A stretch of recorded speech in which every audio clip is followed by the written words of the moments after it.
DPRD Buru setujui pinjaman daerah 150 miliar rupiah.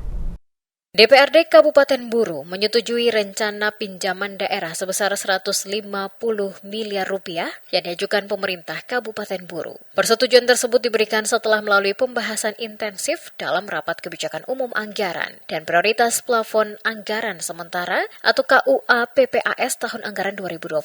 Kesepakatan itu dicapai dalam rapat DPRD Kabupaten Buru sebagai upaya menutup defisit anggaran daerah akibat berkurangnya dana transfer dari pemerintah pusat. Ketua DPRD Kabupaten Buru Bambang Langlang Buana mengatakan persetujuan pinjaman daerah tersebut diambil setelah DPRD mempertimbangkan kondisi keuangan daerah serta kebutuhan mendesak untuk menjaga keberlangsungan pembangunan. Ia menjelaskan proses pembahasan berlangsung cukup lama karena DPRD berhati-hati dalam mencermati kondisi fiskal daerah ke depan. DPRD ingin memastikan keputusan pengajuan pinjaman tidak membebani keuangan daerah pada masa mendatang. Pemerintah Kabupaten Buru diketahui mengalami pengurangan dana transfer daerah yang cukup signifikan, yakni sekitar 275 miliar rupiah.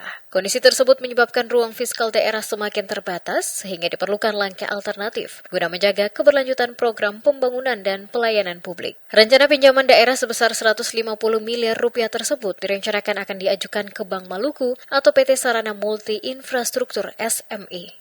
DPR sendiri mendukung untuk pinjaman 150 miliar. Saya sendiri tetap mendukung pinjaman, tetapi di angka maksimal 100 miliar. Sehingga beta sendiri masuk di kelompok yang 5, ya, bukan di kelompok yang 6 yang mendukung 150. Artinya ini rasional setelah kita mengumpulkan data-data, ya, dari baik data pemerintah daerah, tim anggaran maupun data-data yang kita gali dari badan anggaran. 150 itu keputusan yang diambil oleh Banggar melalui voting. Bisa.